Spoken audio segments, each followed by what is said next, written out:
have another long and elaborate waste of time to go over the first half of this movie? Yes, sir, I do. Well, I gotta say, I'm surprised that you were able to make it out here for this. I thought you were busy studying. I did, but then I decided I'd rather fly the E6 Mercury. I just wish you used some of that extra free time to call your parents and let them know how you were doing. Whoops! Whoopsie! Anyway, we even came up with the title of the movie. We call it The Lost Emperor. That sounds like a movie I would watch. Amazing. But only if it was playing at a nearby Sinopolis on a day where I could get a discount on the ticket, and even then, I kind of already know what happens, so I probably wouldn't even want to go. Oh, that's too bad. So tell me how the movie starts. We don't have a lot of time in this meeting, so we should really lock down and focus. I think the door behind you is haunted. Oh, the door behind me is haunted?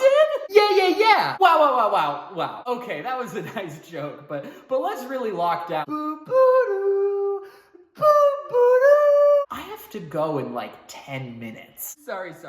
So we're gonna open on this beautiful shot of the Scylla Imperial Palace, and all the people are excited to gather there for the Foundation Day celebrations. Is there a problem? I'm just worried that this is going to be that thing from last time where you had 45 minutes of intro scenes and I had to ask, when does the movie start? Oh yeah, I remember that. But don't worry, we're going to get this movie started right away. This is just an establishing shot so that we can show everyone where the movie is taking place. And then we jump right into the action? No, first we jump into a diplomatic discussion with Kramer and the King of the Halkans. Oh, okay, but then we start the movie. No, actually we're going to have an argument between Kramer and Akiel about whether they should give their Vortexum reserves to the Halkans because of the terrible things the Halkans did in the Solar Wars. The Solar Wars? That sounds really interesting. We are going to mention it again. Yay! But only a couple of times in passing. We're not actually going to show any of it. That joke probably would have been funnier a few months ago before we fixed that. Oh well. But at least now that the argument's over, we can actually get the movie started. Actually, now we're going to have a scene where Akiel storms out of the room and HW makes Kramer feel a little bit better about that. Oh my god. But then the movie starts. Oh, fantastic. I was getting a little... Oh, no, not the actual movie. I'm talking about the movie Kramer's people are watching on Foundation Day. And this is going to set up a really funny scene where W switched out the boring movie Kramer wanted to watch for a movie that he thinks is more fun. I just have one question, though. What's that? When does the movie start? Not for the first 15 minutes of screen time. Well, you cut that down from 45 minutes, so I guess that's good enough. I thought so too. Wow. So then Akiel's going to start a coup against Kramer, and he's going to use this thing called Project V to bring movies to life. And should I ask you any questions about what Project V is or what its limiting principles are? Absolutely not. Well, can you at least tell me the super cool things that he's going to do with this super unique and powerful weapon? He's going to make a bunch of sea monsters. And a crab. And a robot. Okay. You don't like it? I mean, can you come up with something that isn't super lame? What did you have in mind? Literally anything, as long as it isn't crab monsters. All right, well, how about giant sharks? No. A zombie army? No. A giant planet-sized starship? No.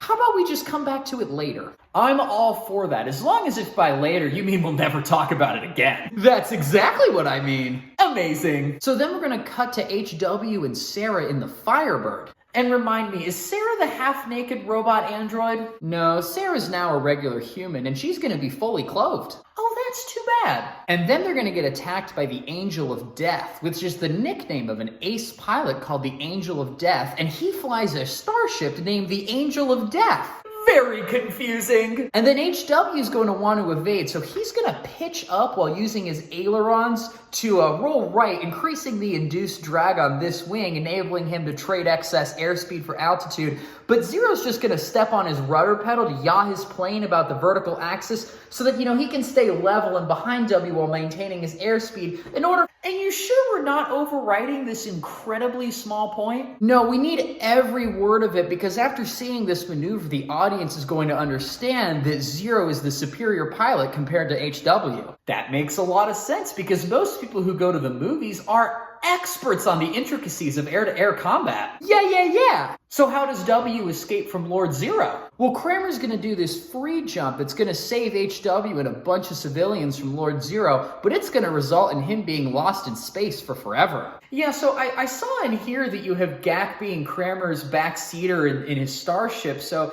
can you like explain to me how Gak doesn't get lost in space, and also how Kramer's able to save W and the civilians and disrupt Zero all at the same time? Well, you see, I didn't really want to overwrite the movie. You have no idea how this happens. Absolutely no idea, sir. Oh, that's too bad. So anyway, then we're going to have a scene with Akiel in Kramer's old room, and Akiel's going to be really sad about what he's done. That's a really nice moment because that's really going to humanize Akiel as a character and show that him and Kramer aren't so different after all, and it can hint at a peaceful resolution between the two characters where Akiel finds some redemption and Kramer's able to forgive him. Yeah. Oh, great. So what happens next? Akiel's going to give a big speech about how he wants to commit genocide against the Hulkins, and then he's going to gruesomely murder a bunch of his generals. Aren't we concerned that he's a little too evil to be redeemed? But he's gonna say quotable lines. Oh, he's gonna say quotable lines. Well, then it's totally fine. And then we cut to a bunch of scenes with HW, Gak, and Sarah fighting Akiel. Wow. Yeah, we have them fighting on a spider planet. We have HW doing a crazy maneuver that only Akiel can counter. And we actually have a really cool scene where they're fighting in hyperspace. Isn't there like a really important main character who we're kind of forgetting here? This is actually a new screenwriting technique that I use, where instead of establishing all the characters at the same time, I'm gonna focus on the side characters at the beginning of the movie and then completely forget about them when we get back to Kramer. Isn't it gonna be hard to keep people invested in characters when they keep disappearing for large chunks of the movie? Actually, it's gonna be super easy. Barely an inconvenience. Oh, is this that thing where the main character has no personality or interesting character traits? No. Don't worry, I fixed that problem. You see, W is kind of a daredevil who does crazy stunts, which Sarah hates, but at the end of the day, Sarah is still supportive of him. I really like that. And what about Kramer and Annalyn? Well, Kramer is the emperor, but he also is kind of a crazy daredevil who does these crazy stunts, which Annalyn hates, but at the end of the day, she's still super supportive of him. Oh, so it's the exact same thing. No, you see, Sarah's snarky and Annalyn is super sweet, and also Sarah's an engineer and Annalyn is an actress. Oh, okay. Actually, come to think about it, Annalyn does have a bunch of snarky lines, and she ends up being a medical engineer when she heals Gak and saves Kramer. Don't you think that's going to be a problem that we're going to have to solve later? Well, sir, you said the key word right there. That this is going to be a problem? That we're going to solve it later. Okay, great. Well, what happens in this spider scene? We're going to have HW looking for Kramer on this planet with a bunch of spiders, but then Lord Zero's going to show up, so W's going to have to fly through the spider's nest in order to escape Lord Zero. So HW has the skill to fly through a small spider's nest? Yeah. But he can't fly through the gigantic corridors of the subjugator? I guess I didn't really pay attention to that. How could you not have noticed something that you wrote in your own movie? Well, you see, it was in the action description. Oh, it was in the action description. Oh, okay, then don't worry about it. I have all kinds of crazy nonsense in the action description that my co-writer doesn't even know about. Did you catch the 3 times where Annalyn takes a shot of marijuana? That's actually in the action description? Waitress scene, the garbage truck, and literally the last scene we went over. Oh, okay, that's just a joke for Munchie, but that's not actually in the movie, right? Hello! Oh, I'm sorry. I was just pausing while Munchie inevitably runs off to check if that's actually true. Can't Munchie just pause the video himself? Well, you see, the remote is just too gosh darn far away, and even if he could, instead of searching for the pause button, he'd rather just randomly scroll through the remote, hoping the pause button magically shows up. That does sound like Munchie. So anyway, HW is going to be injured by one of the spiders, and Sarah has to heal him. Okay. And then we'll have a scene right after that where Annalyn has to heal an injured Kramer. Aren't we concerned that both of these scenes are very similar? A little bit. You see, that's why I have them marked here on the screenplay. Yeah, I can see all the different colored highlight in here. What does the blue mean? Well, those are scenes that are good to go. And then the green means that there's something that you want to fix? Kind of, except it actually means that I'm just gonna highlight it blue the next time I read it. Well, then what would you highlight it if there was actually a problem? I highlight it purple. And that's when you'd really stop and try to fix the issue? Actually, that means the next time I read it, I'm just gonna highlight it green. And then you highlight it blue? And then I highlight it blue. Amazing! So then we're gonna cut to Kramer's ship crash landing on Earth, and this is actually gonna be the hardest scene in the movie to film. How so? Well, you see, in this scene, we need to set up that Annalyn is afraid of Kramer, but at the same time is willing to put that aside to help him, while also having Kramer save Annalyn's dog Spot, but not in a way that Annalyn sees it, but also be able to have Kramer say something so that Annalyn can then later realize that it was Kramer who saved Spot, but without being, too obnoxious about it. And all of this has to happen with no lines being said between Kramer and Annalyn, and it also has to be under 60 seconds of screen time. So we're going to need the most talented actors and actresses if we want to pull this off. How about Will Ferrell as Kramer and Brie Larson as Annalyn? Plus, that's going to be perfect for the changes we make to this movie when Annalyn becomes the Scythian Empress with her supportive, but much more importantly, transgender girlfriend Kramer right by her side. I just feel we're making the movie unnecessarily political instead of appealing to as many people as possible. I'll give you an extra $5,000 for the script. How about Mark Ruffalo as HW and Rachel Zegler as Gak?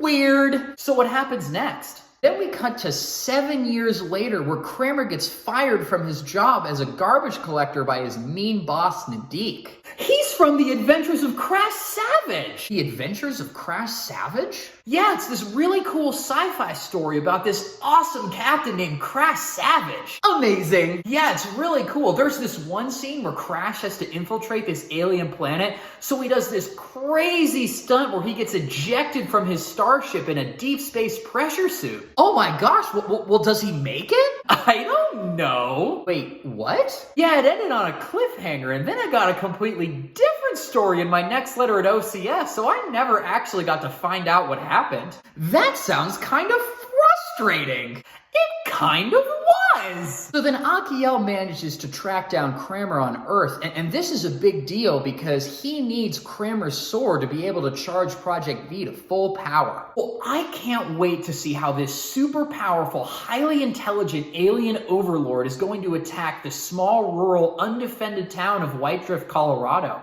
Does he send an elite strike force in to assault Kramer's house and steal the sword? No. Well, does he have the Angel of Death blow the town to smithereens? No. Does he use the nuclear warheads on the subjugator to hold the Earth hostage unless Kramer hands over the sword? No. Oh my gosh, I can't take the suspense. What does he do? He uses Project V to make a bunch of dinosaurs.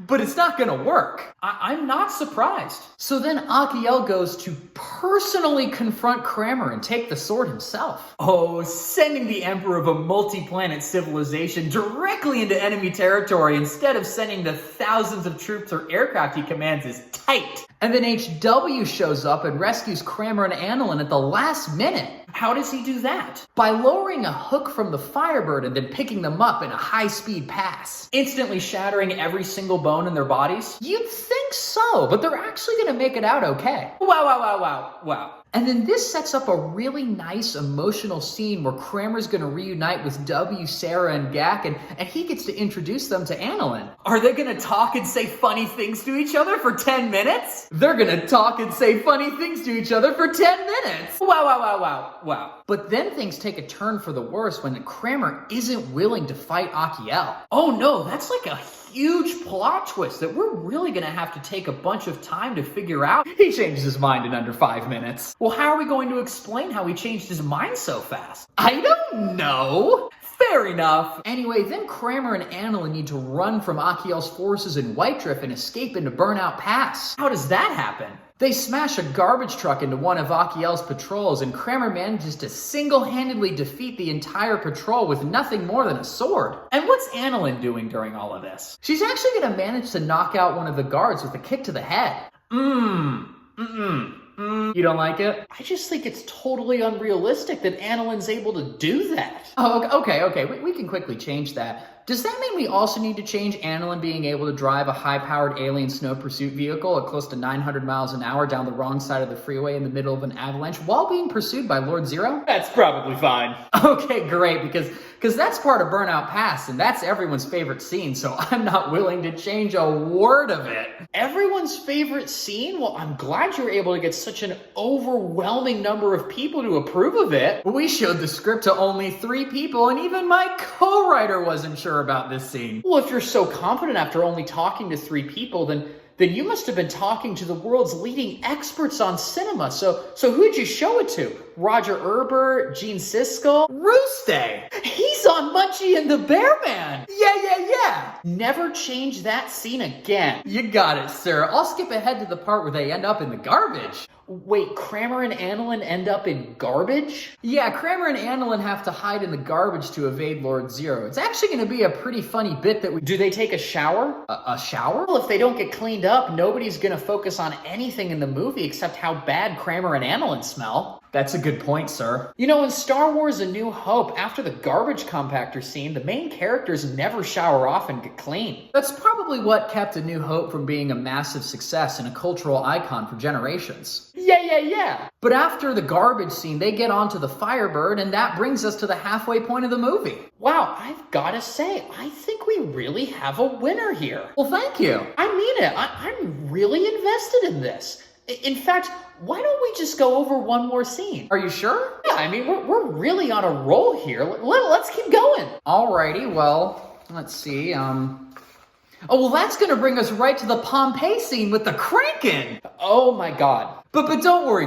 We're not actually doing that anymore. Now we're doing a crazy Wild West scene on a train that somehow manages to be even longer than the Kraken scene. You know, here's an idea. What if, and again, this is just off the top of my head, what if we instead have them go into a movie where there's another antimatter Achiel who actually turns out to be the good Achiel, and then Kramer and his friends have to somehow manage to trap the good Achiel and the evil Achiel into this, like, universal corridor between the antimatter and the matter universe? No. This is an actual original idea. What if instead we do a flying scene where W gets to be the pilot and fly against Lord Zero, but for whatever reason, he has to be so low to the ground that he's got the landing gear out, and he's essentially controlling the Firebird on the road as if it's like a car. Wow. And then we can have Lord Zero doing the same thing while, like chasing him, and it's exciting because they're going super fast on this like very narrow road, and they have to weave past Mack trucks simultaneously while fighting each other. I really like that. Can you describe what that would look like? Well, again, this is just an idea off the top of my head, but it would probably look something like...